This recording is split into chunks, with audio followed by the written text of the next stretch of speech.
ustedes. y con tu espíritu. Proclamación del Santo Evangelio según San Lucas. Gloria a ti, Señor.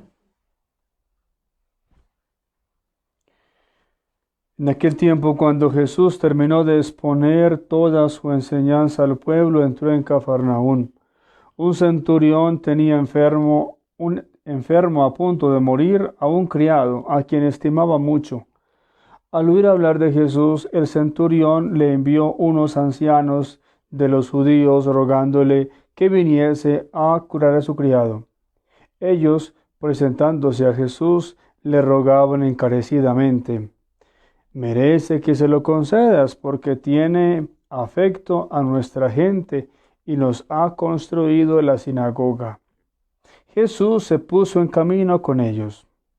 No estaba lejos de la casa cuando el centurión le envió unos amigos a decirle: Señor, no te molestes, porque no soy digno de que entres bajo mi techo. Por eso tampoco me creí digno de venir a ti personalmente. Dilo de palabra, y mi criado quedará sano. Porque también yo soy un hombre sometido a una autoridad, y con soldados a mis órdenes. Y le digo a uno, ve y va; al otro, ven y viene; a mi criado, haz esto y lo hace.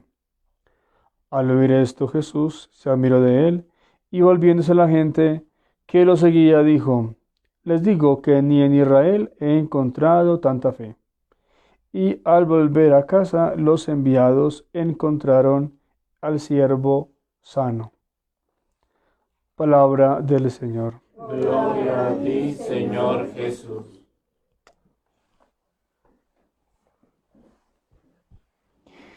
En la primera lectura que hoy hemos escuchado de la carta de San Pablo a los Corintios, allí encontramos esas palabras muy fuertes de San Pablo para la primitiva comunidad cristiana. Sus reuniones causan más daño que provecho. Al reunirse hay divisiones entre ustedes. Cuando se reúnen en comunidad, eso no es comer la cena del Señor. Pues mientras unos se adelantan a comer su cena y se emborrachan, otros pasan hambre. Partiendo de este texto, meditemos hoy lo siguiente. De verdad es muy cierto lo que San Pablo también escribió en la carta de los Romanos: para los que amamos a Dios, todo nos sucede para el bien, aún a veces hasta nuestras deficiencias.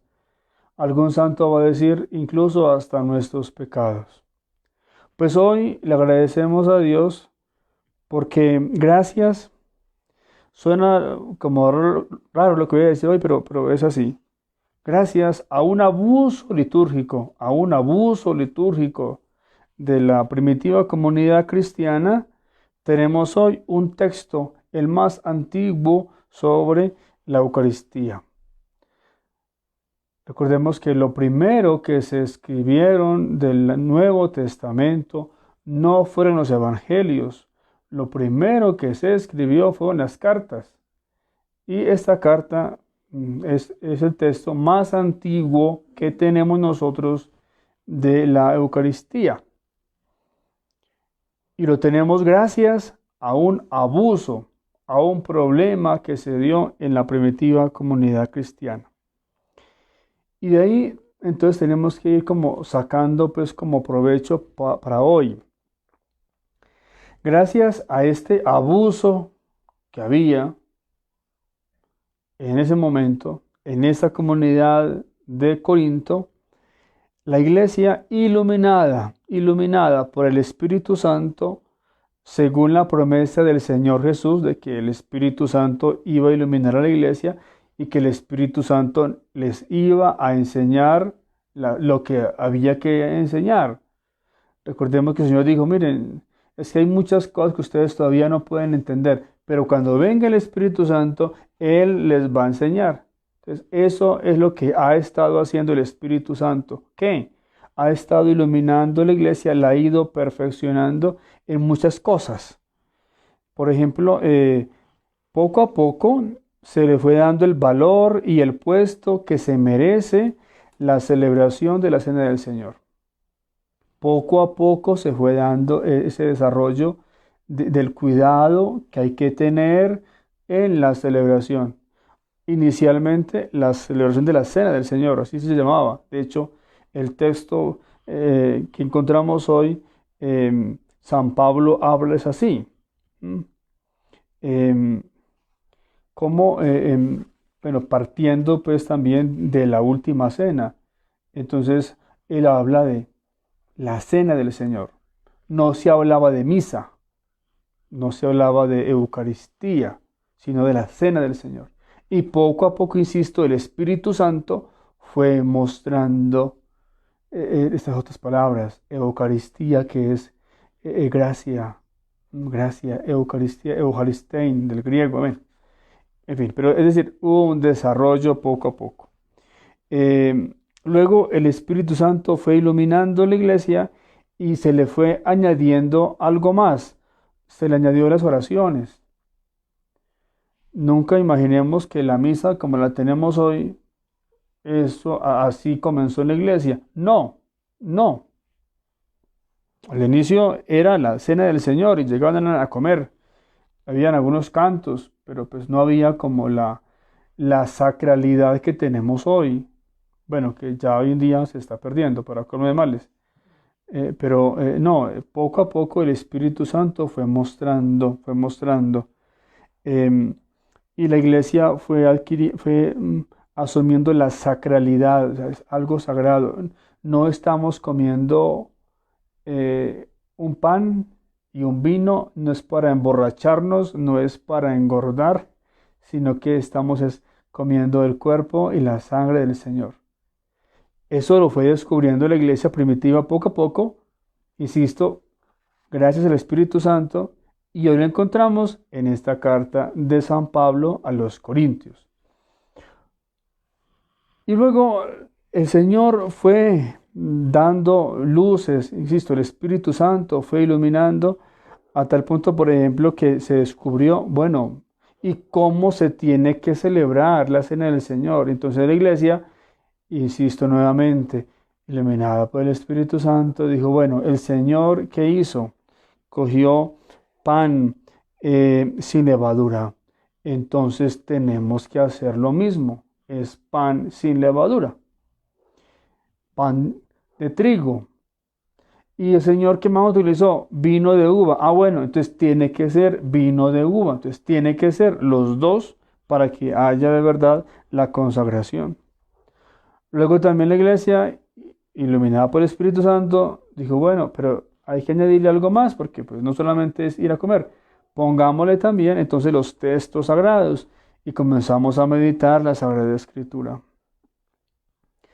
Y ya la iglesia comenzó a distribuir. Entonces la misa se divide en dos partes principales, la liturgia de la palabra y la liturgia de la Eucaristía. Entonces la palabra va podemos decirlo, hasta la homilía. Y de ahí en adelante comenzamos la otra parte, que es la liturgia de la Eucaristía.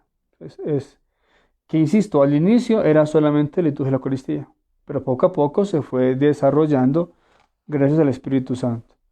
Y luego también se dieron cuenta, el Espíritu Santo fue iluminando y oiga, pero para poder celebrar bien, pues tienen que haber algunas personas que estén dirigiendo la oración y que representen al Señor. Y entonces mirando la Sagrada Escritura encontramos que el Señor escogió a 12 y que en fin, y ya viene todo el desarrollo pues, del sacerdocio como tal.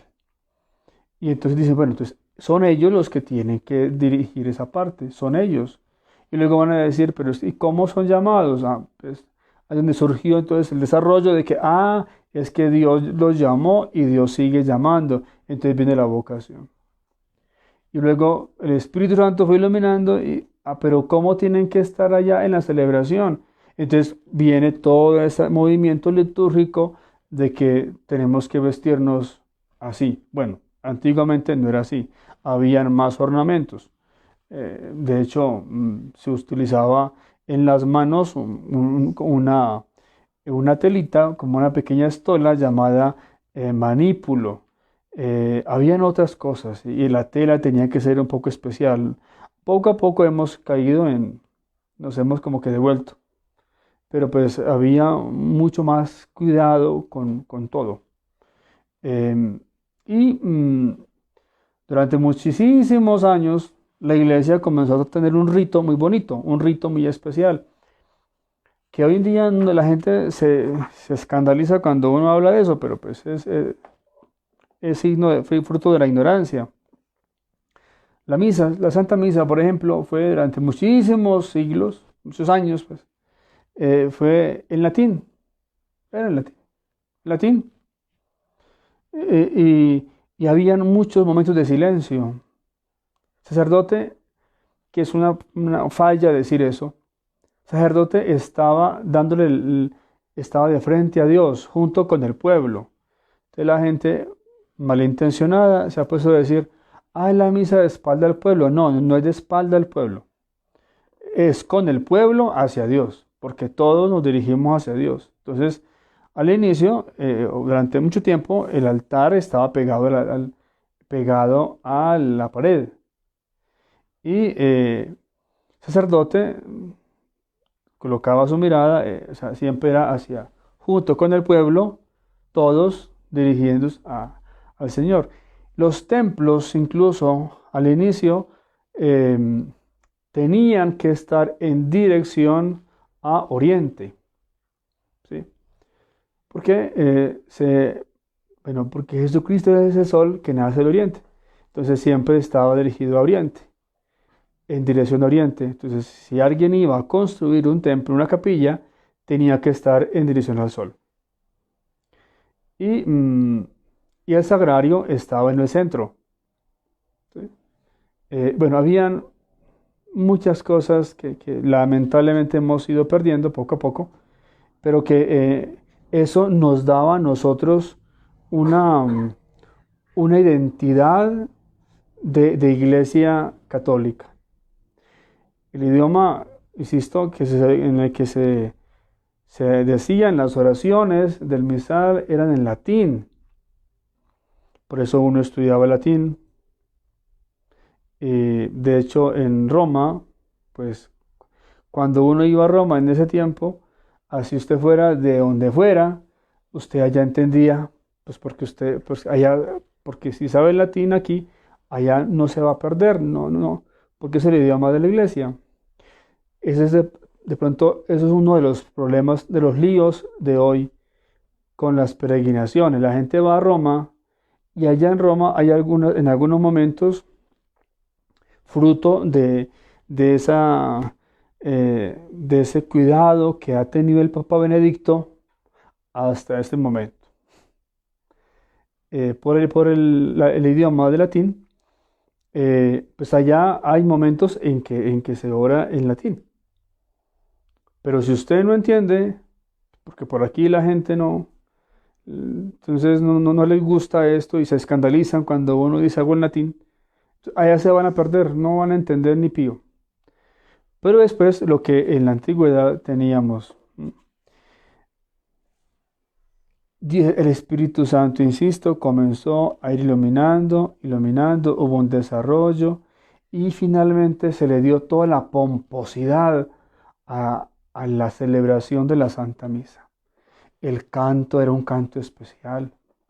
No eran los cantos que hoy en día somos como tan folclóricos para tener hasta heréticos. No, eran cantos que nos conectaban con Dios, de verdad que sí. Porque eran cantos que se escribían, incluso la partitura y toda esa parte y la letra, todo eso se hacía en los monasterios, hombres y mujeres rezando allá, pues cómo no van a tener el Espíritu Santo para decir, mire, es por aquí, es esto lo que tenemos que entonar. Y bueno, llegó a tal punto todo esto, esto desde el cuidado de la Santa Misa, de la conciencia de que Jesucristo estaba presente en la Eucaristía, que tenemos un santo muy querido en la iglesia llamado Santo Tomás de Aquino, que fue el que compuso el Pange Lingua, que es un canto muy, muy hermoso, eh, cuentan que cuando el Papa le pidió, quiso un himno a Jesús presente en la Eucaristía, llamó a dos santos para colmo de males. Eran muy buenos, pero pues ya son santos. Llamó a San Buenaventura, un franciscano, y llamó a Santo Tomás de Aquino, un dominico. Cuando los dos fueron allá, primero llegó Santo Tomás de Aquino, fue como que más puntual que San Buenaventura. Y entonces cuando llegó, el Santo Padre en su momento le dijo, bueno, que entonara, que cantara, a ver cuál iba a escoger para ponerlo en la iglesia. Y cuentan que comenzó pues a entonar el Pange Lingua, Santo Tomás de Aquino. Y mientras él cantaba, San Buenaventura, que también llevaba su himno escrito, cuenta la historia que comenzó a romper lo que él había hecho. Comenzó a romper el escrito que él tenía. Y cuando él terminó, dijo, no, el canto más apropiado para la iglesia, para honrar a Jesús en la Eucaristía, es el del Padre Tomás de Aquino. Y quedó el Pange Lingua, que es un canto muy hermoso, que también, bueno, se debe entonar. Y a veces entonamos una parte, el tantum ergo. Es un canto muy largo, el Pange Lingua, pero entonces a veces se reduce a tantum ergo. Esos cantos no son de viejitas, no. Y todo esto no es que huela a moho, no. Esto es lo que nos da identidad como católicos. Porque a veces nosotros pareciéramos más, a veces una reunión más de protestantes que de católicos. Porque le mezclamos cosas, hacemos un montón de barrabasadas, de brutalidades que no están bien. Y ya por ahí terminando y no cansarlos más, miren, el 23